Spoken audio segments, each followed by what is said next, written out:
My name is Nick Kaczor. I'm the Assistant Refuge Manager at the Colorado Front Range National Wildlife Refuge Complex. I've been out here for the past 6 years overseeing our habitat restoration program and also our biology program. My day-to-day operation and duties are to oversee our biology program, including our black-footed ferret reintroduction program, our conservation efforts for black-tailed prairie dogs, and our work on American bison. I also oversee our habitat restoration program.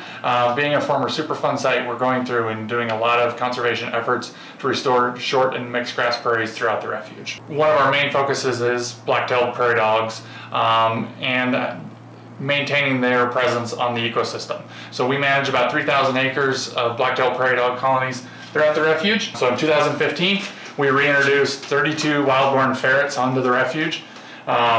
32 captive raised ferrets onto the refuge with the hopes of creating a self-sustaining population of ferrets here on the refuge that lives entirely on wild-born kits. Black-footed ferrets, they're a member of the weasel family, so they're a mustelid. They're the only ferret that's native to North America.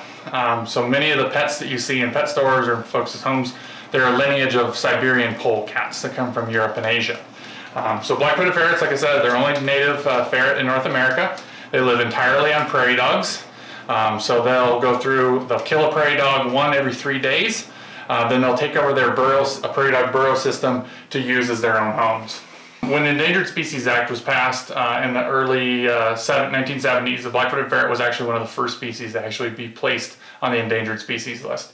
So our agency got involved and started looking at the different populations throughout the western United States. And unfortunately, in the late 1970s, we actually thought they were extinct. We actually thought the last populations had been extirpated.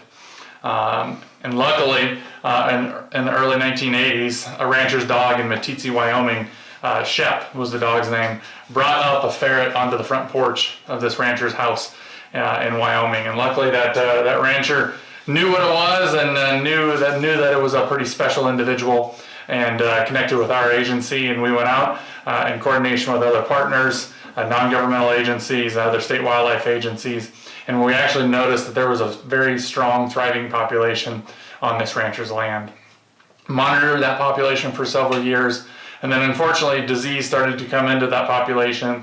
And so our agency, in coordination with our other partners, made the decision to go through and trap and capture all those animals and put them into a captive breeding program with the use of zoos throughout the United States and Canada, but also in governmental agencies. Rocky Mountain Arsenal was chosen as a reintroduction site because we focus primarily on wildlife conservation. We're a location that wildlife comes first here. We have a strong, healthy population of black-tailed prairie dogs of about 3,000 acres, which is on the smaller side for a reintroduction site, but it does provide ample prairie dogs and forage habitat for ferrets. So in 2014 and 2015, we did all the regulatory paperwork before that, did some pre-reintroduction management for sylvatic plague, involved going out and dusting with deltamethrin all the prairie dog burrows that were out there to reduce those chances of sylvatic plague, which we still do today throughout our prairie dog management zone. So yeah, in 2015 we reintroduced 32 ferrets, followed up the following year with an additional 16, and now our population is close to 100. Here it's been an amazingly successful story in the fact that in 2018 we actually produced excess ferrets that we were able to use in other reintroduction sites throughout the range. So we took 14 animals from this site that were wild-born ferrets from the refuge and used them in a reintroduction site down in Aubrey Valley, Arizona, which is west of Flagstaff. So for us, that's a success story. We're using wild-born ferrets that have been proven to be more adaptable, have higher survival in other sites versus our captive raised program.